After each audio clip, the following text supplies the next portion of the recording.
ازيكم عاملين ايه؟ تعالوا بقى اما افرحكم معايا كده بالبطولة مع عدي وجودي. جودي جابت المركز الثالث الحمد لله.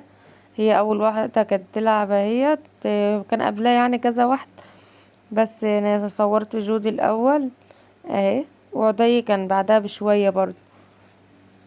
ربنا يحميهم يا رب ويبارك لي فيهم ويخليهم لي، واشوفهم دايما في احسن المراتب يا رب، ورافعين راسي كده دايما.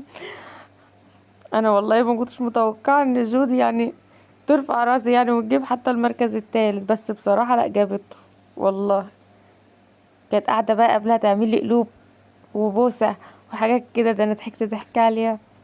او ساعه ما شفت الحكام رفعوا دي انا قلت خلاص بس ده جابت الدرجات. تعال بقى بسم الله ما شاء الله، الله اكبر على عدي حبيب قلبي. بصراحه رفع راسي، جاب المركز الاول.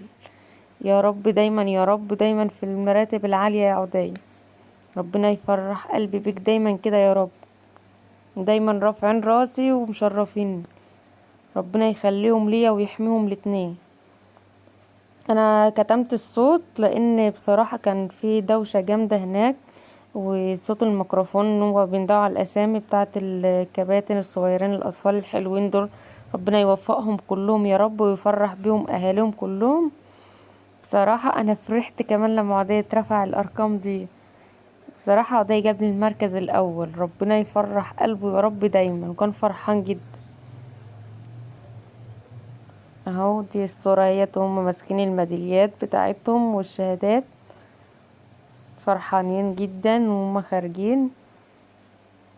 وهنا كانوا لازم يعدوا على بيت تيتا وجدوا يوريهم الميدالية والحاجات قبل ما نروح. مع السلامة وباي باي.